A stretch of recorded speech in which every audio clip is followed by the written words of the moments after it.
स्वागत Punjab one TV देख रहे सारे दर्शकों का मैं मेघा प्रोग्राम आरोग जीवन दे विच स्वागत करदी हां। अपने प्रोग्राम आरोग जीवन दे विच असीं हर उस विषय ते चर्चा करते हैं जो साडी मानसिक ते शारीरिक सेहत नाल संबंधित है ते साडे मानसिक ते शारीरिक सेहत नूं असर पाउंदा है। ते अज एक खास विषय ते गलबात करांगे। जिंदगी दी गल करिए ते जिंदगी बहुत खूबसूरत है उन्हां लई जिहड़ा इस चीज़ नूं समझदे ने, पर जो ये हमेशा कहंदे ने कि सानूं बहुत दुख तकलीफ है, ਅਸੀਂ खुश नहीं है, सानू बहुत मुश्किलां ने जिंदगी दे विच, उन्हां दी मुश्किलां होर भी वधदियां जांदियां ने। वो किद्दां अपने आप नूं पॉजिटिव रखन ते हमेशा पॉजिटिव रहन, प्रेजेंट दे विच रहन, इसी खास विषय ते अज असीं गलबात करांगे। ते स्टूडियो दे विच अज मेरे नाल ने अनमोल बावा जी। तुहानूं दस दईए कि अनमोल बावा जी मोटिवेशनल स्पीकर ने। स्टूडियो दे विच इन्हां दा बहुत बहुत स्वागत करदे हां। बहुत बहुत शुक्रिया तुहाडा। सब तो पहला तो मैनूं मौका देण दे विच कि मैं दर्शकों दे रूबरू हो सकां पंजाब वन टीवी दे थ्रू। जी शुक्रिया जी। प्रोग्राम की शुरुआत करते हैं तो यही गल करनी बनती है कि खुश हर कोई रहना चाहता है, बहुत ज़रूरी भी है, पर खुश रहिए किद्दां?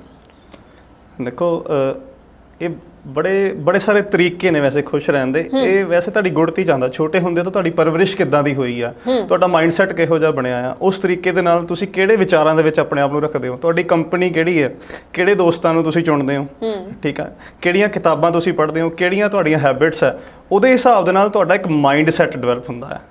और वो माइंड दे सैट के हिसाब के नाल असीं पॉजिटिव या नैगेटिव विचारों के वाल आकर्षित हुंदे आ। बिल्कुल ठीक गल। ठीक है, हुण अपने आप नूं जे कोई परसन हैगा जिहड़ा अपने आप नूं हमेशा खुश रखना चाहता या पॉजिटिविटी वाल लियाना चाहता तां उहनूं चंगीआं आदतां और चंगी कंपनी नूं चूज़ करना पएगा। और इत्थे रोल समाज दा भी आ ते तुहाडे पेरेंट्स दा खास तौर ते बहुत वड्डा आ। बिल्कुल ठीक गल है। और जदों तुहाडे घर दा माहौल जिहड़ा आ, जदों कई वारी बहुत सारे घरां दा जिहड़ा माहौल हुंदा आ, जे आपां इत्थे पंजाब दी गल करिए या साडे देश दी गल करिए, ਉਹ ਸਾਡੇ ਅਨੁਕੂਲ ਨਹੀਂ ਹੁੰਦਾ।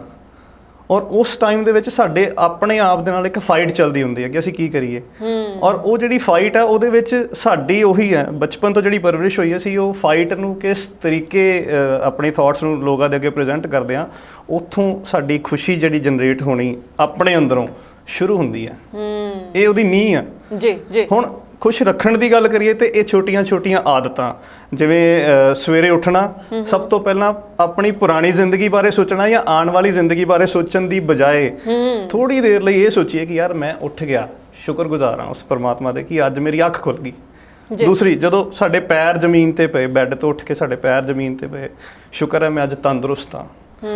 और जदों पैर जमीन ते पैण तो बाद जदों असीं उठे अपने परिवार नूं जदों देखदे हां, शुक्र आ मेरा परिवार ठीक आ, तां साडी दिन दी शुरुआत दे नाल ही साडी खुशी दी शुरुआत भी हो सकदी है। सिर्फ छोटा जिहा माइंडसैट नूं चेंज करन दी जरूरत है।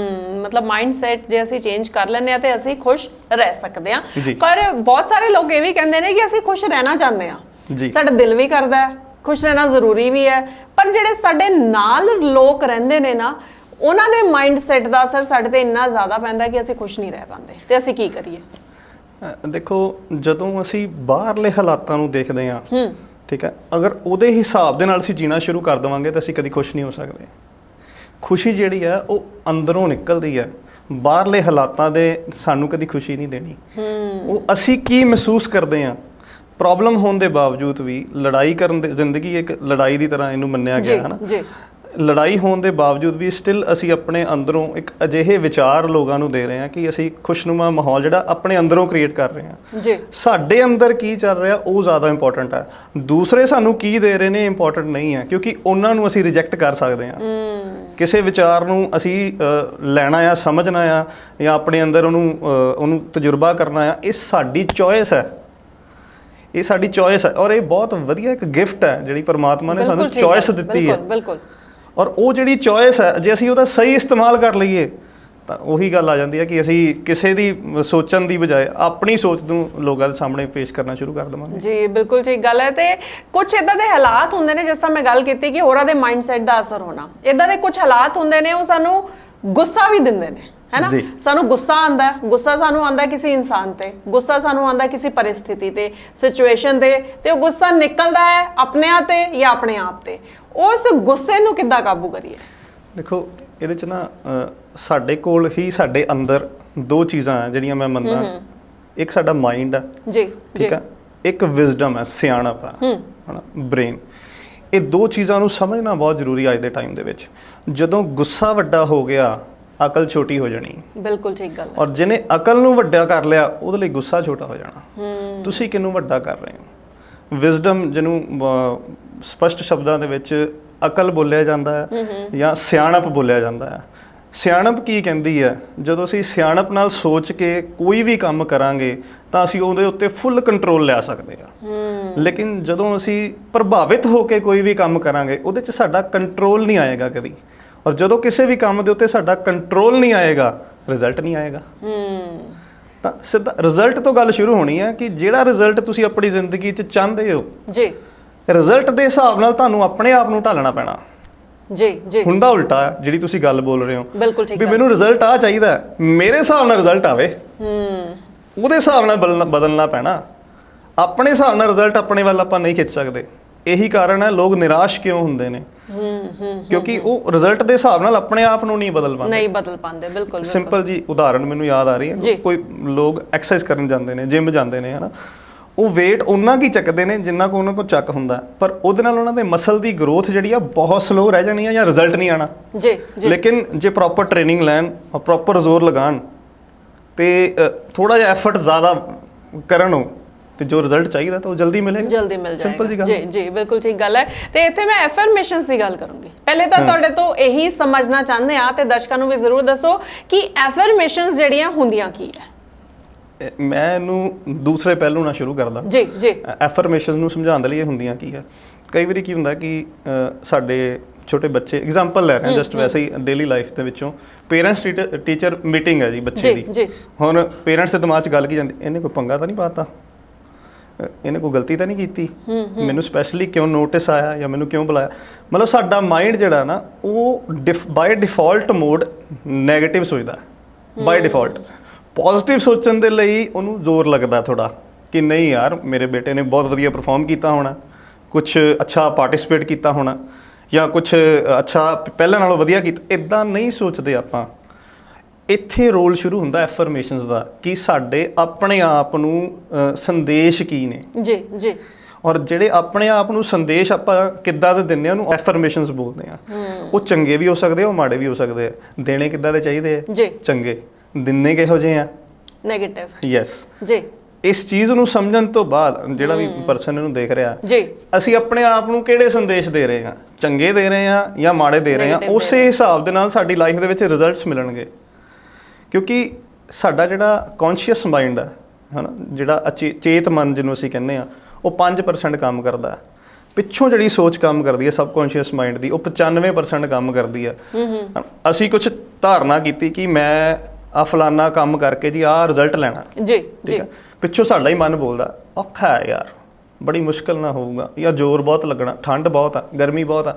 ਇਹ ਸਾਡਾ ਹੀ ਚੇਤ ਮਨ ਆ ਜਿਹਦੇ ਕਰਕੇ ਅਸੀਂ ਕਈ ਵਾਰੀ ਰੁਕ ਜਾਂਦੇ ਹਾਂ, ਕਈ ਵਾਰੀ ਅਸੀਂ ਫੁੱਲੀ ਇਨਵੋਲਵ ਹੋ ਕੇ ਰਿਜ਼ਲਟ ਵੀ ਕੱਢ ਲੈਂਦੇ ਹਾਂ। ਉਹ ਸਾਡੇ ਸਬਕੌਨਸ਼ੀਅਸ ਮਾਈਂਡ ਤੇ ਹੀ ਡਿਪੈਂਡ ਕਰਦਾ ਕਿ ਅਸੀਂ ਉਹਦੇ ਵਿੱਚ ਜਿਹੜੀ ਫੀਡਿੰਗ ਕਰ ਰਹੇ ਹਾਂ ਉਹ ਕੀ ਆ। ਉਹ ਫੀਡਿੰਗ ਦਾ ਇੱਕ ਜ਼ਰੀਆ ਐਫਰਮੇਸ਼ਨਸ ਹੈ ਕਿ ਸਵੇਰੇ ਉੱਠਣਾ, ਜਿੱਦਾਂ ਅੱਜ ਮੇਰੀ ਜ਼ਿੰਦਗੀ ਦਾ ਸ਼ਾਇਦ ਬਹੁਤ ਖੂਬਸੂਰਤ ਦਿਨ ਆ, ਅੱਜ ਸ਼ੀਸ਼ੇ 'ਚ ਆਪਣੇ ਆਪ ਨੂੰ ਦੇਖਣ ਨਾਲ ਬੋਲਣਾ ਕਿ ਯਾਰ ਨਹੀਂ, ਮੈਂ ਆਪਣੇ ਆਪ ਦੇ ਵਿੱਚ ਮੈਨੂੰ ਅੱਛਾ ਮਹਿਸੂਸ ਹੁੰਦਾ ਮੈਂ ਜਦੋਂ ਸ਼ੀਸ਼ੇ 'ਚ ਆਪਣੇ ਆਪ ਨੂੰ ਦੇਖਦਾ। ਕੋਈ ਅੱਛਾ ਕੱਪੜਾ ਪਹਿਨਣ ਦੇ ਨਾਲ ਮੈਨੂੰ ਇੱਦਾਂ ਲੱਗਦਾ ਕਿ ਮੇਰੇ 'ਚ ਅੱਜ ਕੌਨਫੀਡੈਂਸ ਬਹੁਤ ਜ਼ਿਆਦਾ ਔਰ ਮੈਨੂੰ ਕੁਛ ਅੱਜ ਵਧੀਆ ਮਿਲਣ ਵਾਲਾ ਹੈ। ਇਹ ਜਿਹੜੇ ਪੋਜ਼ਿਟਿਵ ਸੰਦੇਸ਼ ਨੇ, ਸੈਲਫ ਇੰਪਾਵਰਮੈਂਟ ਇਹਨੂੰ ਬੋਲ ਸਕਦੇ ਹਾਂ ਆਪਾਂ, ਇਹ ਇੱਕ ਚੰਗੀ ਆਦਤ ਦੇ ਵਿੱਚ ਗਿਣਿਆ ਜਾਂਦਾ ਹੈ। ਔਰ ਇਹਦੇ ਲਈ ਸਾਨੂੰ ਥੋੜ੍ਹਾ ਜਿਹਾ ਐਫਰਟ ਮਾਰਨਾ ਪੈਂਦਾ ਕਿਉਂਕਿ ਬਾਈ ਡਿਫਾਲਟ ਤਾਂ ਅਸੀਂ ਨੈਗੇਟਿਵ ਹੀ ਆ। ਤਾਂ ਐਫਰਮੇਸ਼ਨਸ ਦਾ ਰੋਲ ਬਹੁਤ ਜ਼ਿਆਦਾ ਗਹਿਰਾ ਆ ਜੀ ਜੀ। ਤੇ ਐਫਰਮੇਸ਼ਨਸ ਦਾ ਤੁਸੀਂ ਬੜੀ ਖੂਬਸੂਰਤੀ ਦੇ ਨਾਲ ਸਮਝਾਇਆ ਕਿ ਕੀ ਹੁੰਦੀਆਂ ਨੇ ਤੇ ਬੜਾ ਗਹਿਰਾ ਰੋਲ ਹੈ। ਤੇ ਹੁਣ ਇੱਕ ਗੱਲ ਇਹ ਬਣਦੀ ਹੈ ਕਿ ਅਸੀਂ ਐਫਰਮੇਸ਼ਨ ਕਿੱਦਾਂ ਅਪਣਾ ਕੇ, ਐਫਰਮੇਸ਼ਨਸ ਨੂੰ ਕਿੱਦਾਂ ਐਫਰਮੇਸ਼ਨਸ ਆਪਣੀ ਜ਼ਿੰਦਗੀ ਦੇ ਵਿੱਚ ਅਪਣਾ ਕੇ ਬਦਲਾਵ ਲਿਆ ਸਕਦੇ ਹਾਂ। ਦੇਖੋ ਕਈ ਸੈਕਟਰਸ ਨੇ ਜੀ। ਤੁਸੀਂ ਸਭ ਤੋਂ ਪਹਿਲਾਂ ਇੱਕ ਬਹੁਤ ਵਧੀਆ ਆਦਤ ਹੈ, ਜੇ ਤੁਸੀਂ ਕੁਝ ਲਿਖਦੇ ਹੋ ਆਪਣੀ ਜ਼ਿੰਦਗੀ ਬਾਰੇ ਕੀ ਚਾਹੁੰਦੇ ਹੋ, ਤੁਸੀਂ ਇਹ ਲਿਖ ਸਕਦੇ ਹੋ ਕਿ ਮੇਰੀ ਸਿਹਤ ਕਿੱਦਾਂ ਦੀ ਹੋਣੀ ਚਾਹੀਦੀ ਹੈ। ਹੈਲਥ ਪੱਖੋਂ ਤੁਹਾਨੂੰ ਜੋ ਚਾਹੀਦਾ ਤੁਸੀਂ ਉਹ ਲਿਖ ਲਓ।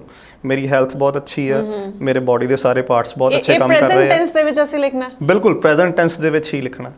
ਅੱਜ ਮੈਂ ਬਹੁਤ ਵਧੀਆ ਮਹਿਸੂਸ ਕਰ ਰਿਹਾ ਹਨਾ, ਇਸ ਟਾਈਮ ਮੈਂ ਬੈਠਾ ਇੰਨੇ ਵਜੇ ਆਹ ਚੀਜ਼ ਨੂੰ ਲਿਖ ਰਿਹਾ ਆ ਹਨਾ।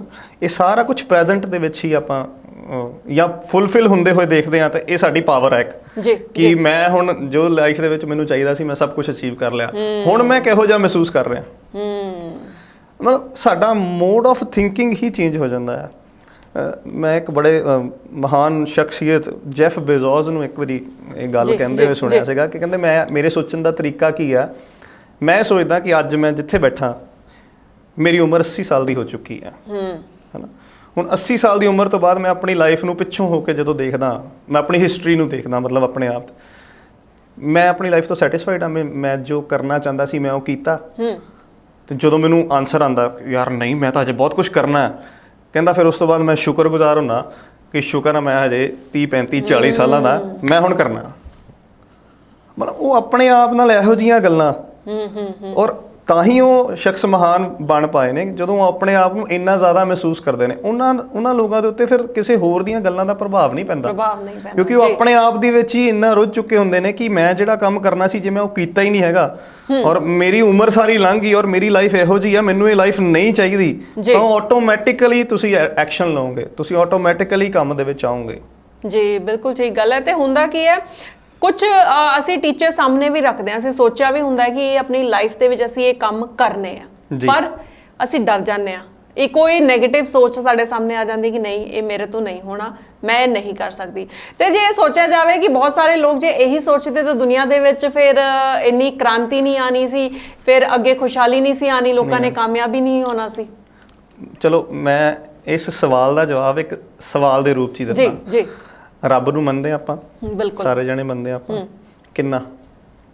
ਸਾਰੇ ਕਾਫੀ, ਕੋਈ ਥੋੜਾ, ਕੋਈ ਕਾਫੀ, ਕੋਈ ਸ਼ਾਇਦ ਘੱਟ, ਕੋਈ ਸ਼ਾਇਦ ਘੱਟ। ਠੀਕ ਹੈ, ਆਪਾਂ ਮਤਲਬ ਜ਼ਿਆਦਾ ਰੂਪ ਦੇ ਵਿੱਚ ਜ਼ਿਆਦਾਤਰ ਜਿਹੜੇ ਲੋਕ ਨੇ ਉਹ ਕਹਿਣਗੇ ਕਿ ਹਾਂ ਬਹੁਤ ਜ਼ਿਆਦਾ ਬਹੁਤ ਜ਼ਿਆਦਾ, ਹਾਂ ਜ਼ਿਆਦਾਤਰ ਲੋਕ। ਜੀ ਜੀ ਜੇ ਉਹਦੇ ਤੇ ਇੰਨਾ ਵਿਸ਼ਵਾਸ ਹੈ ਕਿ ਉਹ ਮਾੜਾ ਹੁੰਦਾ ਹੋਊਗਾ, ਬਸ ਇੱਥੇ ਆ ਕੇ ਬਹੁਤ ਵੱਡਾ ਸਵਾਲ ਜਾਂ ਨਿਸ਼ਾਨ ਅਸੀਂ ਆਪਣੇ ਆਪ ਤੇ ਨਹੀਂ ਲਾਉਂਦੇ, ਅਸੀਂ ਉਸ ਸੁਪਰੀਮ ਪਾਵਰ ਤੇ ਲਾ ਦਿੰਦੇ ਜਿਹਨੂੰ ਅਸੀਂ ਮੰਨਦੇ ਬਹੁਤ ਕੁਛ ਹਾਂ ਪਰ ਉਹਦੀ ਨਹੀਂ ਮੰਨਦੇ। ਬਿਲਕੁਲ ਠੀਕ ਗੱਲ ਹੈ। ਜਦੋਂ ਅਸੀਂ ਇਹ ਵਿਸ਼ਵਾਸ ਦੇ ਨਾਲ, ਇਹ ਧਾਰਨਾ ਨਾਲ ਮੈਂ ਜੋ ਕਰਨ ਜਾ ਰਿਹਾ ਉਹ ਮੇਰੇ 'ਚ, ਮੈਂ ਕਿਸੇ ਦਾ ਜੇ ਮਾੜਾ ਨਹੀਂ ਕੀਤਾ ਤੇ ਮੇਰੇ ਨਾਲ ਮਾੜਾ ਨਹੀਂ ਹੋਊਗਾ, ਇਹ ਮੈਨੂੰ ਵਿਸ਼ਵਾਸ ਆ ਹਨਾ, ਜਿਹਨੇ ਮੈਨੂੰ ਇਸ ਦੁਨੀਆ ਦੇ ਉੱਤੇ ਲਿਆਉਣ ਦੇ ਵਿੱਚ ਬਹੁਤ ਵੱਡਾ ਰੋਲ ਪਲੇ ਕੀਤਾ ਉਹ ਮੇਰੇ ਨਾਲ ਆ, ਫਿਰ ਨਹੀਂ ਰੁਕਦਾ ਬੰਦਾ।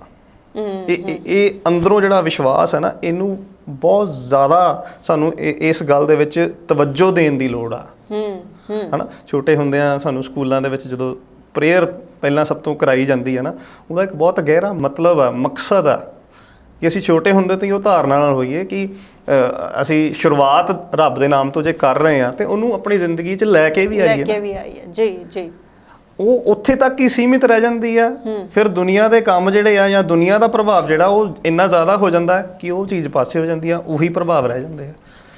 ਔਰ ਇਸ ਚੀਜ਼ ਨੂੰ ਦੇਖੋ, ਮੇਰੇ ਕੋਲ ਇੱਕ, ਸਾਡੇ ਕੋਲ ਸਾਰਿਆਂ ਕੋਲ ਇੱਕ ਬਹੁਤ ਵੱਡੀ ਐਗਜ਼ਾਮਪਲ ਹੈ ਨੀਰਜ ਚੋਪੜਾ ਦੀ, ਜਿਨ੍ਹਾਂ ਨੇ ਗੋਲਡ ਮੈਡਲ ਹਨਾ ਸਾਡੇ ਦੇਸ਼ ਦੇ ਲਈ ਲੈ ਕੇ ਆਉਂਦਾ। ਜੀ ਉਹ ਇੱਕ ਸੋਚ ਹੈ। ਦੇਖੋ ਸਾਡੇ ਵਿੱਚ ਇੱਕ ਬਹੁਤ ਮਹਾਨ ਸ਼ਖਸੀਅਤ ਇਹ ਸੁਪਨਾ ਦੇਖ ਕੇ ਚਲੇ ਗਏ ਇਸ ਦੁਨੀਆ ਤੋਂ ਕਿ ਸ਼ਾਇਦ ਮੇਰੇ ਤੋਂ ਬਾਅਦ ਕੋਈ ਗੋਲਡ ਲੈ ਕੇ ਆ ਪਾਏਗਾ। ਮਿਲਖਾ ਸਿੰਘ ਜੀ ਦੀ ਗੱਲ ਕਰ ਰਹੇ ਹਾਂ ਜੀ। ਔਰ ਅੱਜ ਉਹ ਹੁੰਦੇ ਤੇ ਗੱਲ ਕੁਝ ਹੋਰ ਹੁੰਦੀ, ਪਰ ਨੀਰਜ ਚੋਪੜਾ ਨੇ ਇਹ ਸਾਬਿਤ ਕਰ ਦਿੱਤਾ ਕਿ 16 ਸਾਲ ਦੀ ਉਮਰ ਦੇ ਵਿੱਚ, ਮੇਰੇ ਖਿਆਲ 11 ਸਾਲ ਦੀ ਉਮਰ ਦੇ ਵਿੱਚ ਉਹਨਾਂ ਦਾ weight 80 ਕਿਲੋ ਸੀਗਾ, ਜਿੱਥੇ ਤੱਕ ਮੈਂ ਥੋੜਾ ਬਹੁਤ, ਜ਼ਿਆਦਾ ਤਾਂ ਨਹੀਂ ਉਹਨਾਂ ਬਾਰੇ ਪੜ੍ਹ ਪਾਇਆ, ਪਰ ਕੁਝ ਗੱਲਾਂ ਨੇ ਜਿਹੜੀਆਂ ਮੈਨੂੰ ਉਹਨਾਂ ਲਈ ਮਤਲਬ ਦੱਸਣੀਆਂ ਜ਼ਰੂਰੀ ਸਮਝਦਾ ਮੈਂ। 11 ਸਾਲ ਦੀ ਉਮਰ ਦੇ ਵਿੱਚ 80 ਕਿਲੋ ਵਜ਼ਨ ਹੋ ਗਿਆ ਔਰ ਕਹਿੰਦੇ ਨੇ ਕਿ ਉਹਨਾਂ ਦੇ ਚਾਚਾ ਜੀ ਨੇ ਦੇਖਿਆ ਔਰ ਉਹਨਾਂ ਨੂੰ ਗਰਾਊਂਡ ਦੇ ਵਿੱਚ ਲੈ ਗਏ। ਗਰਾਊਂਡ ਦੇ ਵਿੱਚ ਜਦੋਂ ਉਹਨੇ ਉਸ ਮਾਹੌਲ ਦੇ ਵਿੱਚ ਲੋਕਾਂ ਨੂੰ ਖੇਡਦੇ ਹੋਏ ਦੇਖਿਆ, ਆਪਣੇ ਕੋਲੀਗਸ ਨੂੰ ਖੇਡਦੇ ਹੋਏ ਦੇਖਿਆ, ਤਾਂ ਇੱਕ ਮਾਈਂਡ ਦੇ ਵਿੱਚ ਥਾਟ ਡਿਵੈਲਪ ਹੋਇਆ ਕਿ ਮੈਂ ਵੀ ਐਥਲੈਟਿਕਸ ਦੇ ਵਿੱਚ ਹਿੱਸਾ ਲਵਾਂਗਾ। ਔਰ 16 ਕੁ ਸਾਲ ਦੀ ਉਮਰ ਦੇ ਅਰਾਊਂਡ ਸ਼ਾਇਦ ਉਹਨਾਂ ਨੇ ਇੱਕ ਸੁਪਨਾ ਲਿਆ ਕਿ ਮੈਂ ਇੰਡੀਆ ਦੇ ਲਈ ਗੋਲਡ ਲੈ ਕੇ ਆਊਂਗਾ। ਹੁਣ 16 ਸਾਲ ਦਾ ਇੱਕ ਬੱਚਾ ਜਦੋਂ ਇੱਕ ਸੋਚ ਲੈ ਕੇ ਆ ਰਿਹਾ ਕਿ ਮੈਂ ਇੰਡੀਆ ਦੇ ਲਈ ਗੋਲਡ ਲੈ ਕੇ ਆਊਂਗਾ, ਤਾਂ ਉਹਦੇ ਆਲੇ ਦੁਆਲੇ ਲੋਕਾਂ ਨੇ ਉਹਨੂੰ ਕੀ ਬੋਲਿਆ ਹੋਣਾ? ਸ਼ਾਬਾਸ਼, ਤੇਰਾ ਗੋਲਡ ਆ ਜਾਏਗਾ। ਸੋਚਣ ਵਾਲੀ ਗੱਲ ਆ, ਸੋਚਣ ਵਾਲੀ ਗੱਲ ਹੈ ਜੀ। ਔਰ 16 ਸਾਲ ਦੇ ਬੱਚੇ ਨੂੰ ਤਾਂ ਹਜੇ ਸ਼ਾਇਦ ਪਤਾ ਵੀ ਨਹੀਂ ਹੋਣਾ ਮੈਂ ਜ਼ਿੰਦਗੀ 'ਚ ਕਿੱਥੇ ਪਹੁੰਚਣਾ ਹੈ, ਗੋਲਡ ਕੀ ਹੁੰਦਾ ਹੈ, ਪੈਸਾ ਕਿਹਨੂੰ ਕਹਿੰਦੇ ਨੇ, ਕਾਮਯਾਬੀ ਕਿਹਨੂੰ, ਉਹਨੂੰ ਨਹੀਂ ਪਤਾ। ਉਹਦੀ ਉਮਰ 16 ਸਾਲ ਦੀ ਆ, ਉਹਨੇ ਸਿਰਫ ਇੱਕ ਸੁਪਨਾ ਦੇਖਿਆ ਕਿ ਮੈਂ ਗੋਲਡ ਲੈ ਕੇ ਆਊਂਗਾ ਹਨਾ। ਉਹਨੂੰ 8 ਸਾਲ ਲੱਗਣ, 10 ਸਾਲ ਲੱਗਣ, ਉਹਨੂੰ ਪਤਾ ਹੀ ਨਹੀਂ ਆ ਹਨਾ। ਔਰ ਹੌਲੀ ਹੌਲੀ ਉਹਨੇ ਪ੍ਰੈਕਟਿਸ ਕੀਤੀ, ਉਹਨੇ ਮਿਹਨਤ ਕੀਤੀ, ਸਭ ਕੁਝ ਕੀਤਾ, ਲੇਕਿਨ ਉਹਦਾ ਆਲਾ ਦੁਆਲਾ ਕਿਹੋ ਜਿਹਾ ਹੋਊਗਾ ਇੱਕ ਵਾਰੀ ਮਹਿਸੂਸ ਕਰਨ ਦੀ ਲੋੜ ਆ ਸਾਨੂੰ। ਉਹਦੇ ਫਰੈਂਡ ਸਰਕਲ ਨੇ ਉਹਨੂੰ ਕੀ ਬੋਲਿਆ ਹੋਣਾ, ਉਹਦੇ ਫਾਦਰ ਸਾਹਿਬ ਨੂੰ ਕੀ ਬੋਲਿਆ ਗਿਆ ਹੋਣਾ, ਹਨਾ, ਉਹਦੀ ਫੈਮਿਲੀ ਦੇ ਉੱਤੇ ਕਿਹੋ ਜਿਹੀਆਂ ਮੁਸ਼ਕਲਾਂ, ਉਹਦੇ ਸਾਹਮਣੇ ਕਿਹੋ ਜਿਹੀਆਂ ਗੱਲਾਂ ਆਈਆਂ ਹੋਣੀਆਂ। ਇਹ ਸਿਰਫ ਅੰਦਾਜ਼ਾ ਹੈ, ਜਜਮੈਂਟ ਹੈ ਜਿਹੜੀ ਅਸੀਂ ਲਗਾ ਸਕਦੇ ਹਾਂ ਇੱਥੇ ਬੈਠ ਕੇ। ਔਰ ਸ਼ਾਇਦ ਕਹਿੰਦੇ ਨੇ ਕਿ ਜੇ ਇਹ ਓਲੰਪਿਕਸ 2020 ਚ ਹੁੰਦਾ ਤੇ ਉਹਦਾ ਗੁੱਟ ਟੁੱਟਾ ਹੋਇਆ ਸੀ। ਅੱਛਾ। ਹਨਾ, ਸ਼ਾਇਦ। ਔਰ 2021 ਚ ਹੋਇਆ ਤੇ ਉਸੇ ਗੁੱਟ ਨੇ ਹਿੰਦੁਸਤਾਨ ਦੇ ਲਈ 골ਡ ਜਿਹੜਾ ਉਹ ਜਿੱਤ ਕੇ ਲੈ ਕੇ ਆਂਦਾ। ਔਰ 23 ਸਾਲ ਦੀ ਉਮਰ ਦੇ ਵਿੱਚ ਜਦੋਂ ਉਹਨੇ 골ਡ ਦਾ ਜਿਹੜਾ ਤਗਮਾ ਲਿਆ ਤਾਂ ਉਹ ਸ਼ਾਇਦ ਉਹ ਆਪਣੀ ਫੈਮਿਲੀ ਨੂੰ ਔਰ ਆਪਣੇ ਆਪ ਨੂੰ ਜਿਸ ਮੁਕਾਮ ਤੇ ਲੈ ਗਿਆ, ਹੁਣ ਉਹ ਅਗਲੇ ਓਲੰਪਿਕਸ ਦੇ ਵਿੱਚ ਉਸੇ ਮੁਕਾਮ ਨੂੰ ਮੇਨਟੇਨ ਕਰਨ ਦੀ ਫਾਈਟ 'ਚ ਆ ਗਿਆ। ਹੁਣ ਉਹਦੀ ਸੋਚ ਕਿਤੇ ਹੋਰ ਹੀ ਚਲੇਗੀ। ਇਹੋ ਜੀ ਸੋਚ ਡਿਵੈਲਪ ਕਿੱਦਾਂ ਹੋਏਗੀ? ਇਹੀ ਮਿਲਖਾ ਸਿੰਘ ਦਾ ਸੁਪਨਾ ਸੀਗਾ ਜੀ। ਔਰ ਇਸੇ ਕਰਕੇ ਨੀਰਜ ਚੋਪੜਾ ਨੇ ਇਹ ਜਿਹੜਾ ਮੈਡਲ ਹੈ ਮਿਲਖਾ ਸਿੰਘ ਨੂੰ ਡੈਡੀਕੇਟ ਕੀਤਾ। ਜੀ ਜੀ, ਬਿਲਕੁਲ। ਬੜੀ ਖੂਬਸੂਰਤ ਗੱਲਾਂ ਸਾਡੇ ਪ੍ਰੋਗਰਾਮ ਦੇ ਵਿੱਚ ਚੱਲ ਰਹੀਆਂ। ਪ੍ਰੋਗਰਾਮ ਚੱਲ ਰਿਹਾ ਆਰੋਗ ਜੀਵਨ। ਮਿਲਦੇ ਹਾਂ ਇੱਕ ਛੋਟੇ ਜਿਹੇ ਬ੍ਰੇਕ ਤੋਂ ਬਾਅਦ। Condola Travels. Book your flight tickets online.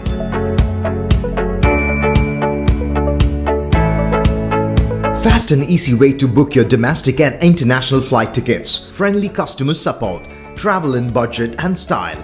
Condola Travels. Call 209-800-8808. Website www.condolatravels.com. Break ਤੋਂ ਬਾਅਦ ਇੱਕ ਵਾਰੀ ਫੇਰ ਸਾਰੇ ਦਰਸ਼ਕਾਂ ਦਾ ਬਹੁਤ-ਬਹੁਤ ਸਵਾਗਤ ਕਰਦੇ ਹਾਂ ਪ੍ਰੋਗਰਾਮ ਆਰੋਗ ਜੀਵਨ ਦੇ ਵਿੱਚ। ਅਨਮੋਲ ਬਾਵਾ ਜੀ ਸਟੂਡੀਓ ਦੇ ਵਿੱਚ ਅੱਜ ਮੇਰੇ ਨਾਲ ਨੇ।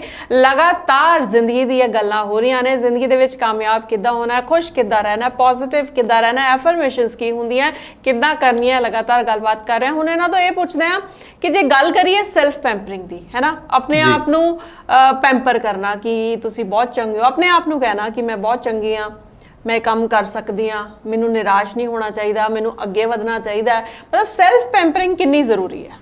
ਦੇਖੋ, ਜਿਹੜਾ ਸ਼ਬਦ ਹੈ ਸੈਲਫ ਪੈਂਪਰਿੰਗ, ਮੈਂ ਇਹਨੂੰ ਸਮਝਦਾ ਵੀ ਸੈਲਫ ਲਵ ਦੇ ਵਿੱਚ ਜੇ ਆਪਾਂ ਕਨਵਰਟ ਕਰ ਲਈਏ ਜੀ। ਕਿਉਂਕਿ ਜਦੋਂ ਅਸੀਂ ਆਪਣੇ ਆਪ ਨੂੰ ਪਿਆਰ ਕਰਦੇ ਆ ਨਾ, ਮਤਲਬ ਜਿਹੋ ਜਿਹਾ ਸਰੀਰ ਸਾਨੂੰ ਉਸ ਪਰਮਾਤਮਾ ਨੇ ਦਿੱਤਾ ਹੈ, ਸਾਨੂੰ ਅਸੀਂ ਸੰਪੂਰਨ ਆ। ਜੇ ਅਸੀਂ ਸੰਪੂਰਨ ਆ ਤਾਂ ਬਹੁਤ ਵੱਡੀ ਗੱਲ ਆ, ਕਿਉਂਕਿ ਬਹੁਤ ਸਾਰੇ ਲੋਕ ਨੇ ਇਸ ਦੁਨੀਆ ਦੇ ਵਿੱਚ ਜਿਹੜੇ ਸੰਪੂਰਨ ਦੁਨੀਆ ਦੇ ਉੱਤੇ ਆਏ ਹੀ ਨਹੀਂ, ਲੇਕਿਨ ਫਿਰ ਵੀ ਇਹੋ ਜਿਹੇ ਇਤਿਹਾਸ ਰਚ ਗਏ ਜੋ ਸੰਪੂਰਨ ਲੋਕ ਨਹੀਂ ਰਚ ਪਾਏ। ਜੀ। ਤਾਂ ਸਭ ਤੋਂ ਪਹਿਲਾਂ ਜਿਹੜੀ ਨਿਯਮਤਾਂ ਨੇ ਜਿਹੜੀਆਂ ਸਾਨੂੰ ਮਿਲੀਆਂ ਨੇ ਕਿ ਜੇ ਅਸੀਂ ਸਰੀਰਕ ਪੱਖੋਂ ਸੰਪੂਰਨ ਆ ਤਾਂ ਬਹੁਤ ਵਧੀਆ ਗੱਲ ਹੈ ਕਿ ਸਾਨੂੰ ਸਾਡੇ ਸਰੀਰ ਦੇ ਵਿੱਚ ਪਾਵਰ ਆ। ਇਸ ਗੱਲ ਦੇ ਵਿੱਚ ਹੀ ਆਪਣੇ ਆਪ ਦੇ ਵਿੱਚ ਹੀ ਅੱਛਾ ਮਹਿਸੂਸ ਕਰਨਾ ਸ਼ੁਰੂ ਕਰ ਦਿੰਦੇ ਆਪਾਂ, ਪਹਿਲੀ ਗੱਲ। ਦੂਸਰੀ ਗੱਲ, ਜਦੋਂ ਅਸੀਂ ਆਪਣੇ ਆਪ ਨੂੰ ਦੇਖਦੇ ਹਾਂ ਸ਼ੀਸ਼ੇ ਦੇ ਵਿੱਚ ਤਾਂ ਅਕਸਰ ਜਿਹੜਾ ਸਾਡਾ ਸ਼ੀਸ਼ਾ ਹੈ ਨਾ ਉਹ ਸਾਨੂੰ ਅਸਲੀਅਤ ਦਿਖਾਉਂਦਾ, ਲੇਕਿਨ ਕੀ ਅਸੀਂ ਉਸ ਅਸਲੀਅਤ ਨੂੰ ਪੜ੍ਹ ਪਾਉਂਦੇ ਹਾਂ ਕਿ ਅਸੀਂ ਕਿੱਥੇ ਹਾਂ? ਜੀ। ਹੈ ਨਾ, ਉੱਥੇ ਅਸੀਂ ਪਹਿਲਾਂ ਕੀ ਕਰਦੇ ਆਏ ਹਾਂ, ਮੈਂ ਕਰਨਾ ਚਾਹੁੰਦਾ ਕੀ ਹਾਂ, ਮੈਂ ਜਾਣਾ ਕਿੱਧਰ ਹੈ ਔਰ ਮੈਂ ਜਾ ਕਿੱਧਰ ਨੂੰ ਰਿਹਾ। ਮੈਂ ਇਹ ਗੱਲ ਨੂੰ ਦੁਬਾਰਾ ਤਵੱਜੋ ਦੇਣੀ ਚਾਹੁੰਦਾ। ਸ਼ੀਸ਼ੇ ਦੇ ਸਾਹਮਣੇ ਜਦੋਂ ਖੜੇ ਹੁੰਦੇ ਹਾਂ ਅਸੀਂ, ਮੈਂ ਕਰਨਾ ਕੀ ਸੀ ਜੀ, ਹੈ ਨਾ, ਮੈਂ ਕਰ ਕੀ ਰਿਹਾ, ਮੈਂ ਜਾਣਾ ਕਿੱਧਰ ਨੂੰ ਆ ਔਰ ਮੈਂ ਜਾ ਕਿੱਧਰ ਨੂੰ ਰਿਹਾ। ਜਦੋਂ ਇਹਦੇ ਵਿੱਚ ਕਲੈਰਿਟੀ ਆ ਜਾਏਗੀ ਤਾਂ ਆਪਣੇ ਆਪ ਤੁਹਾਡਾ ਉਸ ਦਿਸ਼ਾ ਵੱਲ ਜਾਣ ਨੂੰ ਜੀ ਕਰੇਗਾ ਜਿੱਧਰ ਨੂੰ ਤੁਸੀਂ ਜਾਣਾ ਚਾਹੁੰਦੇ ਹੋ। ਫਿਰ ਤੁਸੀਂ ਪਰਵਾਹ ਨਹੀਂ ਕਰਦੇ ਕਿਸੇ ਦੀ, ਫਿਰ ਤੁਸੀਂ ਫੋਕਸਡ ਹੋ ਜਾਂਦੇ ਹੋ। ਲੋਕ ਆਪਣੇ ਮਾਈਂਡਸੈਟ ਦੇ ਵਿੱਚ ਨਾ ਸਕੈਟਰਡ ਆ ਵੀ, ਜੇ ਆ ਮਿਲ ਗਿਆ ਆ ਵੀ, ਆ ਮਿਲ ਗਿਆ ਆ ਵੀ, ਆ ਮਿਲ ਗਿਆ ਆ ਵੀ, ਹਰ ਪਾਸੇ ਜੋ ਮਿਲ ਗਿਆ ਉਹ ਕਰੀ ਚੱਲੋ। ਜੀ ਜੀ। ਫੋਕਸਡ ਨਹੀਂ ਹੈ, ਫੋਕਸਡ ਅਪਰੋਚ ਨਹੀਂ ਹੈ, ਸਕੈਟਰਡ ਅਪਰੋਚ, ਖਿਲਰੇ ਹੋਏ ਜਿਹਨੂੰ ਆਪਾਂ ਪੰਜਾਬੀ 'ਚ ਕਹਿ ਲਈਏ। ਜਦੋਂ ਅਸੀਂ ਸਾਰੇ ਪਾਸੇ ਨੂੰ ਹੀ ਖਿਲਰੇ ਹੋਵਾਂਗੇ ਤਾਂ ਅਸੀਂ ਸਮੇਟ ਹੀ ਨਹੀਂ ਸਕਦੇ ਆਪਣੀ ਜ਼ਿੰਦਗੀ ਨੂੰ। ਇੱਦਾਂ ਜੀ ਜੀ ਸਮੇਟਣਾ ਹੋਵੇ ਤਾਂ ਤੁਹਾਨੂੰ ਪਹਿਲਾਂ ਆਪਣੀ ਸੋਚ ਨੂੰ ਸਮੇਟਣਾ ਪਏਗਾ ਕਿ ਮੈਂ ਇਸੇ ਦਿਸ਼ਾ ਵੱਲ ਜਾਣਾ ਔਰ ਉਸੇ ਵੱਲ ਐਫਰਟਸ ਮਾਰਨੇ ਆ ਜੀ। ਉਹਦੇ ਵਿੱਚ ਆਪਣੇ ਆਪ ਦੇ ਉੱਤੇ ਇੱਕ ਵਿਸ਼ਵਾਸ ਰੱਖਣਾ ਕਿ ਮੈਂ ਇਹ ਕਰ ਸਕਦਾ ਹਾਂ। ਇੱਕ ਜਿਹਨੂੰ ਕਹਿੰਦੇ ਇੱਕ ਵਹਿਮ ਹੋਣਾ ਜ਼ਰੂਰੀ ਆ ਕਿ ਮੈਂ ਕੁਛ ਹੈਗਾ, ਔਰ ਉਸ ਵਹਿਮ ਨੂੰ ਸਾਬਿਤ ਕਰਨਾ, ਕੁਛ ਕਰਕੇ ਦਿਖਾਣਾ। ਹਾਂ, ਉਹਦੇ ਵਿੱਚ ਸਮਾਂ ਕਿੰਨਾ ਲੱਗੂਗਾ, ਹੈ ਨਾ, ਕਿੰਨੇ ਲੋਕ ਨਾਲ ਆਉਣਗੇ, ਕਿੰਨੇ ਨਹੀਂ ਆਉਣਗੇ, ਕਿੰਨੇ ਖਿਲਾਫ ਹੋਣਗੇ, ਇਹ ਬਾਅਦ ਦੀਆਂ ਗੱਲਾਂ ਨੇ। ਜੀ ਜੀ। ਆਪਣੇ ਆਪ ਦੇ ਨਾਲ ਇੱਕ ਵਹਿਮ ਹੋਣਾ ਜ਼ਰੂਰੀ ਹੈ ਕਿ ਮੈਂ ਕੁਛ ਹੈਗਾ, ਔਰ ਉਸ ਚੀਜ਼ ਨੂੰ ਸਾਬਿਤ ਕਰਨ ਦੇ ਲਈ ਆਪਣੀ ਜ਼ਿੰਦਗੀ ਦੇ ਵਿੱਚ ਇੱਕ ਟੀਚਰ ਰੱਖ ਕੇ ਔਰ ਉਹਦੇ ਵੱਲ ਤੁਰ ਪੈਣਾ ਔਰ ਉਹਨੂੰ ਇੱਕ ਪਲਾਨ 'ਚ ਕਨਵਰਟ ਕਰ ਦੇਣਾ, ਫਿਰ ਐਂਡ ਦੇ ਵਿੱਚ ਆਪਣੇ ਆਪ ਨੂੰ ਸਾਬਿਤ ਕਰ ਦੇਣਾ ਕਿ ਮੈਂ ਹੈਗਾ। ਇਹੀ ਜ਼ਿੰਦਗੀ ਆ ਬਸ। ਤੇ ਇਹਨੂੰ ਆਪਾਂ ਇਦਾਂ ਵੀ ਕਹਿ ਸਕਦੇ ਹਾਂ ਕਿ ਜੇ ਕੌਨਫੀਡੈਂਸ ਗੇਨ ਕਰਨਾ ਹੋਏ ਤੇ ਉਹਦੇ ਲਈ ਵੀ ਅਸੀਂ ਇਹ ਸੋਚ ਸਕਦੇ ਹਾਂ, ਇਦਾਂ ਕਰ ਸਕਦੇ ਹਾਂ। ਕੌਨਫੀਡੈਂਸ ਗੇਨ ਕਰਨ ਦੇ ਬਹੁਤ ਸਾਰੇ ਤਰੀਕੇ ਨੇ। ਤੁਹਾਡਾ ਆਲਾ ਦੁਆਲਾ, ਤੁਹਾਡੀਆਂ ਹੈਬਿਟਸ, ਤੁਹਾਨੂੰ ਕਿਹੜੀਆਂ ਆਦਤਾਂ ਨੇ, ਹੈ ਨਾ। ਆਦਤਾਂ, ਫਿਰ ਉਹੀ ਆਦਤ ਜਿਹੜੀ ਹੈ ਨਾ, ਸਾਨੂੰ ਕਈ ਵਾਰੀ ਇੱਦਾਂ ਲੱਗਦਾ ਕਿ ਆਦਤ 21 ਦਿਨਾਂ ਬਾਅਦ ਪੈਂਦੀ ਹੈ, ਮਿੱਥ ਹੈ ਨਾ। ਬਹੁਤ ਸਾਰੇ ਐਸੇ ਲੋਕ ਨੇ ਜਿਨ੍ਹਾਂ ਨੇ ਆਦਤ ਨੂੰ ਪਾਉਣ ਦੇ ਲਈ ਇੱਕ ਦੋ ਦਿਨਾਂ ਦੇ ਵਿੱਚ ਕੁਝ ਐਸੇ ਤਰੀਕੇ ਦੱਸੇ ਨੇ ਵੀ ਆਪਣੇ ਆਪ ਪੈ ਜਾਂਦੀ ਹੈ। ਅੱਛਾ। ਜਿੱਦਾਂ ਇੱਕ ਮੈਂ ਕਿਸੇ ਨੂੰ ਸੁਣ ਰਿਹਾ ਸੀਗਾ, ਬੜੇ ਮਹਾਨ ਸਪੀਕਰ ਨੇ ਉਹ ਵੀ, ਕਹਿੰਦੇ 2 ਦਿਨਾਂ 'ਚ ਆਦਤ ਪੈ ਜਾਏਗੀ। ਜੋ ਤੁਸੀਂ ਕਰਨਾ ਚਾਹੁੰਦੇ ਹੋ, ਜਿਹੜੀ ਆਦਤ ਤੁਸੀਂ ਪਾਉਣਾ ਚਾਹੁੰਦੇ ਹੋ, ਤੁਸੀਂ ਪਹਿਲੇ ਦਿਨ ਟਰਾਈ ਕਰੋ। ਜੇ ਉਹ ਨਹੀਂ ਹੋਇਆ, 100 ਰੁਪਏ ਦੇ ਨੋਟ ਨੂੰ ਅੱਗ ਲਾ ਦਿਓ। ਅੱਛਾ। ਹੁਣ ਜਦੋਂ ਤੁਸੀਂ ਅੱਗ ਲਾਓਗੇ, ਤੁਸੀਂ ਮਹਿਸੂਸ ਕਰੋਗੇ ਕਿ ਇਹ ਮੈਂ ਆਦਤ ਕਿਉਂ ਨਹੀਂ। ਅਗਲੇ ਦਿਨ ਫਿਰ ਜੇ ਨਹੀਂ ਕੀਤਾ, ਫਿਰ ਇੱਕ ਨੋਟ ਫੜੋ, ਅੱਗ ਲਾ ਦਿਓ। ਤੀਸਰੇ ਦਿਨ ਆਟੋਮੈਟਿਕਲੀ ਤੁਸੀਂ ਕਹਿਣਾ ਮੈਂ ਆਪਣੇ ਨੋਟ ਨੂੰ ਅੱਗ ਨਹੀਂ ਲਾਣੀ, ਮੈਂ ਆਦਤ ਪਾ ਲੈਣੀ ਹੈ। ਮਤਲਬ ਇਹ ਤਰੀਕੇ ਨੇ, ਇਹ ਕੁਝ ਟੈਕਨੀਕਸ ਨੇ। ਇਹ ਟੈਕਨੀਕਸ ਕਹਿ ਸਕਦੇ ਆ, ਤਰੀਕੇ ਕਹਿ ਲੈਂਦੇ ਆ ਆਪਾਂ। ਬਹੁਤ ਸਾਰੇ ਲੋਕਾਂ ਨੇ ਬਹੁਤ ਸਾਰੇ ਤਰੀਕੇ ਦੱਸੇ ਨੇ, ਮੈਂ ਸਿਰਫ ਉਹਨਾਂ ਨੂੰ ਕਾਪੀ ਕਰਕੇ ਇੱਕ ਤਰੀਕਾ ਦੱਸਣ ਦੀ ਕੋਸ਼ਿਸ਼ ਕੀਤੀ ਹੈ ਨਾ। ਆਦਤ ਪਾਣਾ ਔਖੀ ਗੱਲ ਨਹੀਂ ਆ। ਲਗਾਤਾਰ ਕਿਸੇ ਕੰਮ ਨੂੰ ਕਰੀ ਚੱਲੋ, ਉਹ ਤੁਹਾਡੇ ਮਾਨਸਿਕ ਜਿਹੜਾ ਸਬਕੌਂਸ਼ੀਅਸ ਮਾਈਂਡ ਹੈ ਨਾ, ਉਹਦਾ ਹਿੱਸਾ ਬਣਨਾ ਜ਼ਰੂਰੀ ਆ। ਮੇਨ ਮੁੱਦਾ ਇਹ ਹੈ ਕਿ ਰਾਤ ਨੂੰ ਸੌਣ ਤੋਂ ਪਹਿਲਾਂ ਅਸੀਂ ਕਿਹੜੇ ਵਿਚਾਰਾਂ ਨਾਲ ਸੌਂਦੇ ਹਾਂ ਜੀ, ਔਰ ਸਵੇਰੇ ਉੱਠਣ ਤੋਂ ਬਾਅਦ ਅਸੀਂ ਕਿਹੜੇ ਵਿਚਾਰਾਂ ਨਾਲ ਉੱਠਦੇ ਹਾਂ। ਇਹ 2 ਟਾਈਮ ਅਜਿਹੇ ਟਾਈਮ ਨੇ ਜਿਹੜੇ ਤੁਹਾਡੇ ਸਬਕੌਂਸ਼ੀਅਸ ਮਾਈਂਡ ਦੇ ਵਿੱਚ ਆਟੋਮੈਟਿਕਲੀ ਉਹ ਫੋਕਸ, ਉਹ ਥਾਟਸ ਜਨਰੇਟ ਕਰ ਦੇਣਗੇ ਜਿਹੜੇ ਤੁਸੀਂ ਕਰਨਾ ਚਾਹੁੰਦੇ ਹੋ। ਪਰ ਉਹਦੇ ਲਈ ਥੋੜੇ ਐਫਰਟਸ ਪਾਣੇ ਪੈਂਦੇ ਆ। ਪੋਜ਼ਿਟਿਵ ਸੋਚਣ ਦੇ ਲਈ ਐਫਰਟਸ ਪਾਣੇ ਪੈਂਦੇ ਆ, ਨੈਗੇਟਿਵ ਡਿਫਾਲਟ ਮੋਡ 'ਚ ਆਪਾਂ। ਬਿਲਕੁਲ ਠੀਕ ਗੱਲ ਹੈ। ਤੇ ਗੱਲ ਇੱਥੇ ਇਹ ਵੀ ਬਣਦੀ ਹੈ ਕਿ ਇਹ ਪ੍ਰੈਜ਼ੈਂਟ ਦੇ ਵਿੱਚ ਜੇ ਅਸੀਂ ਰਹਿੰਦੇ ਆ ਜੀ, ਤਾਂ ਹੀ ਇਹ ਸਭ ਕੁਝ ਮੁਮਕਿਨ ਹੈ। ਜੇ ਅਸੀਂ ਪ੍ਰੈਜ਼ੈਂਟ ਦੇ ਵਿੱਚ ਨਹੀਂ ਰਹਿੰਦੇ, ਅਸੀਂ ਇਹੀ ਸੋਚੀ ਜਾਵਾਂਗੇ ਕਿ ਜਿਹੜਾ ਸਮਾਂ ਬੀਤ ਗਿਆ ਹੈ ਉਹਦੇ ਵਿੱਚ ਮੇਰਾ ਇਹ ਵੀ ਮੈਂ ਕਰ ਸਕਦੀ ਸੀ, ਇਹ ਵੀ ਕਰ ਸਕਦਾ ਸੀ, ਉਹ ਜ਼ਿਆਦਾ ਵਧੀਆ ਸੀ, ਉਹ ਤਾਂ ਵਾਪਸ ਆਣਾ ਨਹੀਂ। ਜਦ ਤੱਕ ਅਸੀਂ ਪ੍ਰੈਜ਼ੈਂਟ ਦੇ ਵਿੱਚ ਨਹੀਂ ਰਵਾਂਗੇ, ਕਿੱਦਾਂ ਪੋਸੀਬਲ ਅੱਗੇ ਵਧਣਾ। ਦੇਖੋ, ਇਹ ਸਾਡੀ ਉਹੀ ਫੀਲਿੰਗ ਹੈ ਕਿ ਅਸੀਂ ਇੱਕ ਗੱਲ ਨੂੰ ਲੈ ਕੇ ਬਹਿ ਜਾਂਦੇ ਹਾਂ। ਜਦੋਂ ਪਹਿਲਾਂ ਮੇਰੇ ਨਾਲ ਆਹ ਹੋਇਆ ਸੀ, ਕਈ ਵਾਰੀ ਨਾ ਜ਼ਿੰਦਗੀ ਦੇ ਵੱਡੇ ਡਿਸੀਜਨ, ਇਹਦਾ ਨਤੀਜਾ ਜੋ ਨਿਕਲਦਾ, ਵੱਡੇ ਡਿਸੀਜਨ ਲੈਣੇ ਹੁੰਦੇ ਨੇ। ਲੇਕਿਨ ਅਸੀਂ ਕੀ ਸੋਚਦੇ ਹਾਂ, ਯਾਰ ਪਹਿਲਾਂ ਨਾ ਮੇਰੇ ਨਾਲ ਚੰਗਾ ਨਹੀਂ ਹੋਇਆ, ਹੁਣ ਵੀ ਇਹ ਨਾ ਹੋ ਜਾਏ, ਹੈ ਨਾ। ਇਹ ਪ੍ਰੀਕਾਸ਼ਨਰੀ ਐਕਸ਼ਨਸ ਆ ਕਿ ਜੇ ਪਹਿਲਾਂ ਮੇਰੇ ਨਾਲ ਇਦਾਂ ਹੋਇਆ, ਜੇ ਹੁਣ ਵੀ ਮੈਂ ਇਹ ਕੰਮ ਕਰਦਾ ਤੇ ਪਹਿਲਾਂ ਇਹ ਨਾ ਹੋ ਜਾਵੇ। ਫਿਰ ਮਾਈਂਡ ਕੀ ਸੋਚਦਾ, ਉਹ ਇੱਕ ਸ਼ੈਤਾਨੀ ਖੇਡ ਖੇਡਦਾ, ਛੱਡ ਪਰੇ, ਪੰਗੇ ਲੈ ਆਈ ਨਾ। ਉਹਦੇ ਵਿੱਚ ਹੁੰਦਾ ਕੀ ਆ, ਅਸੀਂ ਮੌਕਾ ਗਵਾ ਲੈਂਦੇ ਸ਼ਾਇਦ ਕਈ ਵਾਰੀ। ਜ਼ਿੰਦਗੀ 'ਚ ਮੌਕੇ ਗਵਾਉਣਾ ਮਤਲਬ ਜ਼ਿੰਦਗੀ ਗਵਾਉਣਾ। ਪੁਰਾਣੇ ਨਾਲ ਕੋਈ ਫਰਕ ਨਹੀਂ ਪੈ ਚੱਲਦਾ, ਨਵੇਂ ਨਾਲ ਨਵੇਂ ਤਜਰਬੇ ਜ਼ਰੂਰ ਮਿਲ ਸਕਦੇ ਆ। ਜੇ ਕਰਾਂਗੇ ਹੀ ਨਹੀਂ ਤਾਂ ਕੁਝ ਵੀ ਪੱਲੇ ਨਹੀਂ ਪੈਣਾ। ਇੱਕ ਸਿੰਪਲ ਜੀ ਗੱਲ ਆ। ਦੂਸਰੀ ਚੀਜ਼ ਜਿਹੜਾ ਤੁਸੀਂ ਪੁੱਛਿਆ ਸੀਗਾ, ਰੈਫਰੈਂਸ ਪੁਆਇੰਟ, ਯਾਨੀ ਕਿ ਰੈਫਰੈਂਸ ਪੁਆਇੰਟ ਲੈਣ ਦੇ ਲਈ ਆਪਾਂ ਆਪਣੇ ਪਾਸਟ ਨੂੰ ਥੋੜਾ ਜਿਹਾ ਐਨਾਲਾਈਜ਼ ਕਰ ਸਕਦੇ ਹਾਂ। ਫਿਊਚਰ ਦੇ ਵਿੱਚ ਅਸੀਂ ਡਿਸਾਈਡ ਕਰ ਸਕਦੇ ਹਾਂ ਕਿ ਅਸੀਂ ਜਾਣਾ ਕਿੱਧਰ ਨੂੰ, ਲੇਕਿਨ ਪ੍ਰੈਜ਼ੈਂਟ ਦੇ ਵਿੱਚ ਅਸੀਂ ਕੰਮ ਕਰਕੇ ਸਭ ਕੁਝ ਸਵਾਰ ਸਕਦੇ ਹਾਂ। ਇੰਨੀ ਇਹ ਸਮਝ, ਇੱਕ ਵਿਜ਼ਡਮ, ਇਹ ਇੰਨੀ ਅਕਲ ਜਿਹਨੂੰ ਆਪਾਂ ਕਹਿੰਦੇ ਸਿਆਣਪ, ਇਹ ਜ਼ਰੂਰੀ ਹੈ, ਇਹ ਹੋਣਾ ਜ਼ਰੂਰੀ ਹੈ। ਆਪਾਂ ਡਰਾਈਵਿੰਗ ਕਰਦੇ ਹਾਂ ਨਾ, ਜਦੋਂ ਗੱਡੀ ਚਲਾਉਂਦੇ ਹਾਂ ਤਾਂ ਸਾਡੇ ਕੋਲ ਇੱਕ ਰੀਅਰ ਮਿਰਰ ਹੁੰਦਾ। ਪਿਛਲੇ ਮਿਰਰ ਤੋਂ ਅਸੀਂ ਰੈਫਰੈਂਸ ਲੈਂਦੇ ਹਾਂ ਕਿ ਆਪਾਂ ਸਹੀ ਜਾ ਰਹੇ ਹਾਂ, ਪਿੱਛੋਂ ਕੋਈ ਆ ਤਾਂ ਨਹੀਂ ਰਿਹਾ। ਅਗਲੇ ਸ਼ੀਸ਼ੇ ਦੇ ਵਿੱਚੋਂ ਅਸੀਂ ਇਹ ਦੇਖਦੇ ਹਾਂ ਕਿ ਸਾਹਮਣੇ ਕੀ ਆ, ਔਰ ਹੱਥ ਦੇ ਵਿੱਚ ਹੁੰਦਾ ਸਟੀਅਰਿੰਗ, ਕਿ ਆਪਾਂ ਸਹੀ ਦਿਸ਼ਾ ਵੱਲ ਨੂੰ ਜਾ ਰਹੇ ਹਾਂ। ਤਾਂ ਇਹ ਪਾਸਟ, ਪ੍ਰੈਜ਼ੈਂਟ ਔਰ ਫਿਊਚਰ ਦਾ ਬਹੁਤ ਵੱਡੀ ਐਗਜ਼ਾਮਪਲ ਲੈ ਲਓ, ਜਾਂ ਇਹਨੂੰ ਬਹੁਤ ਵੱਡੀ ਸਮਝ ਦੇ ਵਿੱਚ ਲਿਆ ਜਾ ਸਕਦਾ ਕਿ ਜਿਹੜਾ ਰੀਅਰ ਮਿਰਰ ਹੈ ਉਹ ਸਾਡਾ ਪਾਸਟ ਹੈ। ਪਿੱਛੇ ਕੀ ਹੋਇਆ ਸੀ, ਅਸੀਂ ਰੈਫਰੈਂਸ ਲੈ ਲੈਂਦੇ ਕਿ ਇੱਧਰ ਨੂੰ ਜਾਣਾ ਕਿ ਇੱਧਰ ਨੂੰ ਜਾਣਾ। ਜੀ। ਵੱਡਾ ਜਿਹੜਾ ਮਿਰਰ ਹੈ ਉਹਦੇ 'ਚ ਅਸੀਂ ਆਪਣਾ ਫਿਊਚਰ ਦੇਖ ਸਕਦੇ ਹਾਂ ਕਿ ਸਾਡੀ ਮੰਜ਼ਿਲ ਉਹ ਸਾਹਮਣੇ ਆ, ਉਹ ਸਾਡਾ ਰਸਤਾ ਹੈ ਜਦੋਂ ਅਸੀਂ ਜਾਣਾ। ਸਟੀਅਰਿੰਗ ਜਿਹੜਾ ਸਾਡਾ, ਉਹ ਇਸ ਟਾਈਮ ਜੋ ਅਸੀਂ ਕਰ ਰਹੇ ਹਾਂ, ਜਿਹੜਾ ਕੰਮ ਅਸੀਂ ਪ੍ਰੈਜ਼ੈਂਟ ਦੇ ਵਿੱਚ ਕਰ ਰਹੇ ਹਾਂ, ਉਹ ਇਹ ਹੈ ਕਿ ਅਸੀਂ ਸਹੀ ਤਰੀਕੇ ਦੇ ਨਾਲ ਉਹਦੇ ਵੱਲ ਨੂੰ ਜਾ ਰਹੇ ਹਾਂ, ਸਹੀ ਸਪੀਡ ਦੇ ਉੱਤੇ ਜਾ ਰਹੇ ਹਾਂ। ਬ੍ਰੇਕ ਕਦੋਂ ਮਾਰਨੀ ਹੈ, ਹੈ ਨਾ, ਰੇਸ ਕਦੋਂ ਦੇਣੀ ਹੈ। ਤਾਂ ਇਹ ਡਰਾਈਵਿੰਗ ਤੋਂ ਅਸੀਂ ਇਹ ਐਗਜ਼ਾਮਪਲ ਨੂੰ ਅਸੀਂ ਲਾਈਫ ਦੇ ਉੱਤੇ ਲਗਾ ਸਕਦੇ ਹਾਂ। ਬਿਲਕੁਲ ਠੀਕ ਗੱਲ ਹੈ। ਤੇ ਇੱਥੇ ਇੱਕ ਹੋਰ ਗੱਲ ਇਹ ਹੈ ਕਿ ਜੇ ਗੱਲ ਕਰੀਏ ਖੁਸ਼ ਰਹਿਣ ਦੀ, ਤੇ ਇਹ ਗੱਲ ਕਰੀਏ ਕਿ ਅਸੀਂ ਦਿਲੋਂ ਸਾਰਿਆਂ ਨੂੰ ਪਸੰਦ ਕਰੀਏ, ਦਿਲੋਂ ਸਾਰਿਆਂ ਨੂੰ ਲਾਈਕ ਕਰੀਏ, ਤੇ ਇਹ ਵੀ ਹੁਣ ਕੁਝ ਬਦਲ ਗਿਆ। ਅਸੀਂ ਸੋਸ਼ਲ ਮੀਡੀਆ ਤੇ ਬਹੁਤ ਲਾਈਕ ਕਰਦੇ ਹਾਂ, ਹੈ ਨਾ, ਇੱਕ ਦੂਸਰੇ ਨੂੰ ਦੇਖਦੇ ਹਾਂ, ਲਾਈਕ ਕਰਦੇ ਹਾਂ, ਕਮੈਂਟਸ ਵੀ ਕਰਦੇ ਹਾਂ, ਪਰ ਅਸਲ ਜ਼ਿੰਦਗੀ ਦੇ ਵਿੱਚ ਅਸੀਂ ਦਿਲੋਂ ਲਾਈਕ ਕਈ ਵਾਰ ਨਹੀਂ ਵੀ ਕਰਦੇ, ਸਾਡੇ ਮਨ ਦੇ ਵਿੱਚ ਈਰਸ਼ਾ ਆ ਜਾਂਦੀ ਹੈ, ਜੈਲਸੀ ਆ ਜਾਂਦੀ ਹੈ, ਅਸੀਂ ਜੈਲਸੀ ਦਾ ਫੈਕਟਰ ਲੈ ਕੇ ਚੱਲਦੇ ਹਾਂ ਤੇ ਉਹ ਇੱਕ ਫੈਕਟਰ ਜਿਹੜਾ ਸਾਨੂੰ ਜ਼ਿੰਦਗੀ ਦੇ ਵਿੱਚ ਅੱਗੇ ਵਧਣ ਨਹੀਂ ਦਿੰਦਾ। ਇਹਦੇ ਤੇ ਕਿੱਦਾਂ ਕਾਬੂ ਕਰੀਏ? ਕਿ ਅਸੀਂ ਸੋਸ਼ਲ ਮੀਡੀਆ ਤੇ ਇੰਨੇ ਜ਼ਿਆਦਾ ਡਿਪੈਂਡ ਹੋ ਗਏ ਕਿ ਉਹਦਾ ਇੰਨਾ ਜ਼ਿਆਦਾ ਅਸਰ ਹੋ ਗਿਆ ਕਿ ਜੈਲਸੀ ਬਹੁਤ ਆ ਗਈ ਹੈ। ਅਸਲ ਦੇ ਵਿੱਚ ਨਾ ਅਸੀਂ ਕੰਪੈਰੀਜ਼ਨ 'ਚ ਫਸ ਗਏ ਇੱਥੇ। ਅਗਰ ਮੈਂ ਕਿਸੇ ਨੂੰ ਦੇਖਿਆ ਕਿ ਕੋਈ ਮੇਰੇ ਤੋਂ ਬਿਹਤਰ ਜ਼ਿੰਦਗੀ ਜੀ ਰਿਹਾ ਜੀ, ਤਾਂ ਮੈਂ ਉਹਦੇ ਰਿਜ਼ਲਟ ਨੂੰ ਆਪਣੇ ਅੰਦਰ ਨਾਲ ਕੰਪੈਰੀਜ਼ਨ ਕਰਦਾ। ਉਹ ਕੰਪੈਰੀਜ਼ਨ ਬਣਦਾ ਹੀ ਨਹੀਂ ਆ।